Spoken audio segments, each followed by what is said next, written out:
En s'attaquant au Venezuela il y a tout juste une semaine, Donald Trump s'est aussi indirectement attaqué à la Chine, sauf que la Chine pourrait finir par en profiter. Salut, c'est Hugo, j'espère que vous allez bien et c'est donc le sujet à la une de ces actualités du jour sur YouTube et en podcast audio sur toutes les plateformes. Alors on va pas perdre de temps, on va rentrer tout de suite dans le vif du sujet. Quel est le rapport entre cette attaque américaine au Venezuela et la Chine? Eh bien en fait, il y a plusieurs choses essentielles à comprendre, mais déjà, cette attaque américaine, elle remet d'abord en question une partie de la stratégie chinoise en Amérique latine. Alors on pourra pas analyser aujourd'hui toute la stratégie sur le continent et sur l'Amérique du Sud notamment, mais il faut savoir que le Venezuela possède parmi les plus grandes réserves de pétrole au monde, sauf que le Venezuela est aussi sous le coup de sanctions américaines depuis des années, des sanctions qui l'empêchent de vendre librement son pétrole, de recevoir des paiements via les banques internationales ou encore d'utiliser le dollar. Tout cela a donc poussé le Venezuela à se tourner vers des partenaires comme la Chine pour continuer à exporter. Avant l'attaque états-unienne la semaine dernière, il faut se dire que près de 80% des exportations pétrolières vénézuéliennes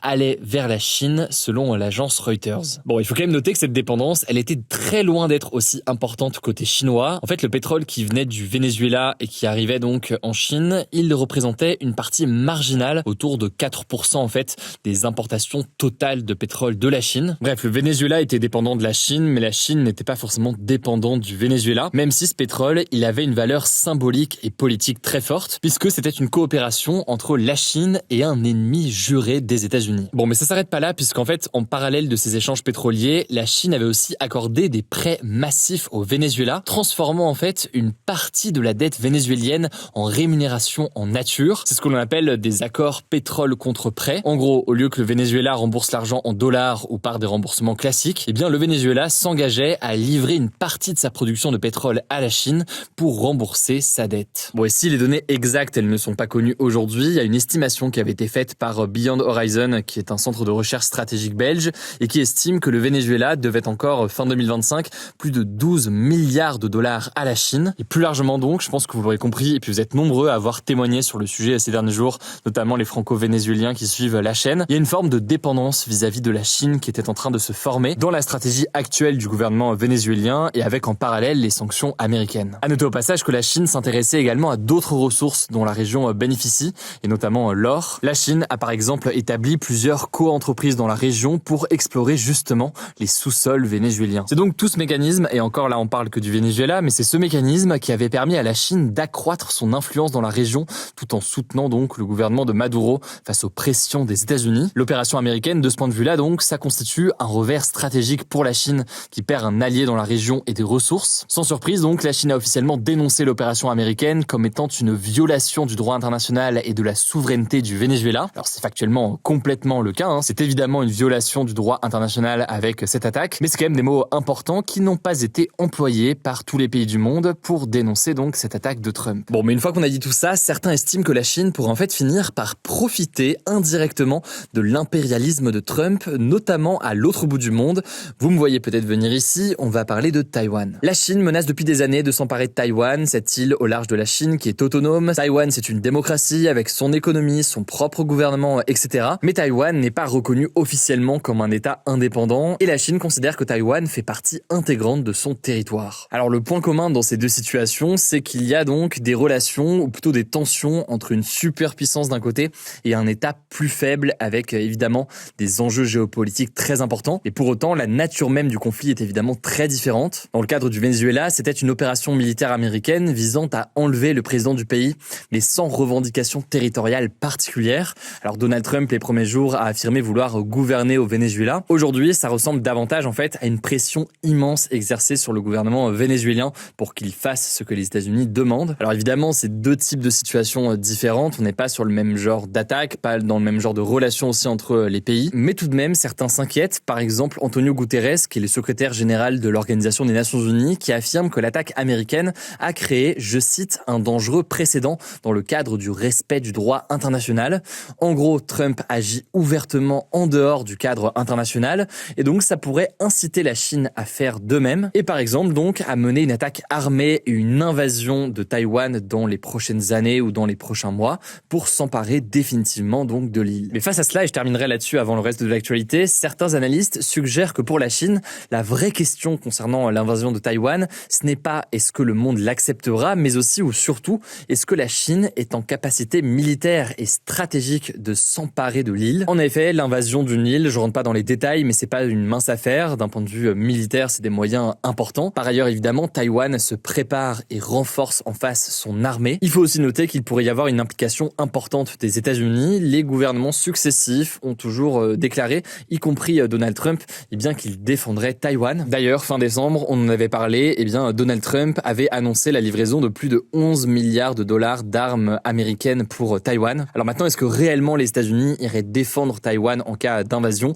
Là, il y a plus d'incertitudes. Alors encore une fois, Taïwan et le Venezuela, ça n'a rien à voir, c'est deux situations différentes. Ce qu'on analyse ici, c'est plutôt l'impact potentiel du côté chinois. En tout cas, si vous voulez plus d'informations sur ce sujet important, je vous mets des liens en description. Je vous laisse avec Léa pour le reste de l'actualité et je reviens juste après. Merci Hugo et bonjour à tous. On commence avec cette actu. En Iran, alors que le mouvement de contestation contre le pouvoir se poursuit depuis le 28 décembre, le fils de l'ancien Shah, Reza Pahlavi, qui est exilé aux États-Unis, a appelé ce samedi les manifestants, je cite, à se préparer à prendre les centres-villes. Le Shah, c'était le roi de l'Iran avant la révolution islamique de 1979. Concrètement, dans un message publié sur X, Reza Pahlavi a exhorté les Iraniens à descendre tous dans la rue samedi et dimanche en fin de journée afin d'occuper l'espace public. Depuis le début des manifestations, la répression est sévère. L'accès à Internet a été coupé par les autorités ce jeudi et depuis fin décembre, au moins 51 manifestants, dont 9 enfants, ont été tués et des centaines blessés, selon l'ONG Iran Human Rights. Emmanuel Macron, le Premier ministre britannique Keir Starmer et le chancelier allemand Friedrich Merz ont demandé ce vendredi aux autorités iraniennes, je cite,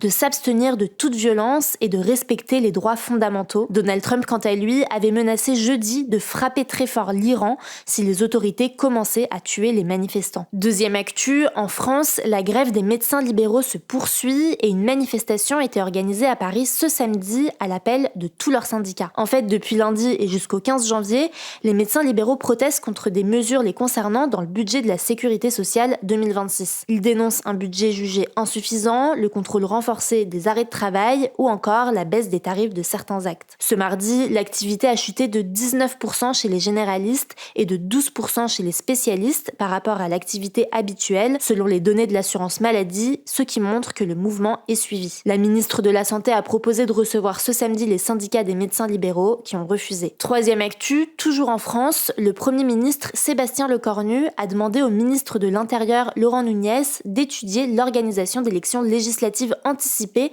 en même temps que les élections municipales les 15 et 22 mars. L'information a été révélée par l'AFP qui cite une source au sein de l'exécutif. Alors normalement, les élections législatives qui servent à élire les députés ont lieu tous les 5 ans, mais elles peuvent être organisées plus tôt si le président de la République décide de dissoudre l'Assemblée nationale, comme ça a été le cas en juin 2024. Cette demande de Sébastien Lecornu, elle intervient dans un contexte politique tendu. Le Rassemblement national et la France insoumise ont annoncé déposer des motions de censure contre le gouvernement qui doivent être examinées par l'Assemblée nationale entre mardi et mercredi. Selon la source citée par l'AFP, si l'une d'elles est adoptée, le Premier ministre démissionnera, l'Assemblée sera dissoute et les législatives se tiendront en même temps que les municipales. Emmanuel Macron serait en accord avec ce scénario, toujours d'après cette même source. Ce samedi, le Premier ministre a néanmoins assuré dans Le Parisien ne souhaiter ni la censure ni la dissolution et affirmant que son combat était, je cite, la stabilité. Et on termine avec cette actu. Alors que les agriculteurs poursuivent leur mouvement de contestation, la ministre de l'Agriculture, Annie Genevard, a annoncé ce vendredi un plan de 300 millions d'euros. Parmi les mesures annoncées, le fonds d'indemnisation pour les éleveurs touchés par la dermatose nodulaire bovine, une maladie très contagieuse qui touche les bovins, sera doublé, passant à 22 millions d'euros. Par ailleurs, face aux attaques de troupeaux par les loups, le quota de tir autorisé passera de 19% à 21% de la population. Ça représente 227 animaux sur les 1082 estimés pour 2026. Cette décision répond à une forte demande des éleveurs après plus de 4000 attaques et 12 000 brebis tuées l'an dernier, selon la ministre. Mais cette mesure est critiquée par des associations comme France Nature Environnement. Lors de sa conférence de presse, Annie Genevard a aussi réagi au feu vert donné vendredi par la majorité des États membres de l'UE au traité de libre-échange avec les pays d'Amérique du Sud membres du Mercosur. On en a pas mal parlé, ce traité il est contesté par les agriculteurs qui craignent une concurrence déloyale et la France a voté contre. La ministre a promis que le gouvernement n'hésiterait pas à prendre des mesures si ces filières sont en danger. De son côté, la FNSEA, qui est le premier syndicat agricole en France, a estimé que ces annonces, je cite, vont vont dans le bon sens, mais nécessitent encore des réponses complémentaires au regard de la gravité de la situation. Merci beaucoup Léa pour ces actualités. Alors demain, il n'y a pas d'actu du jour, du coup si vous voulez plus d'informations, vous le savez comme d'hab, c'est sur Instagram. Et je vous souhaite un excellent week-end, prenez soin de vous, prenez soin de nos proches, on se dit autrement à lundi.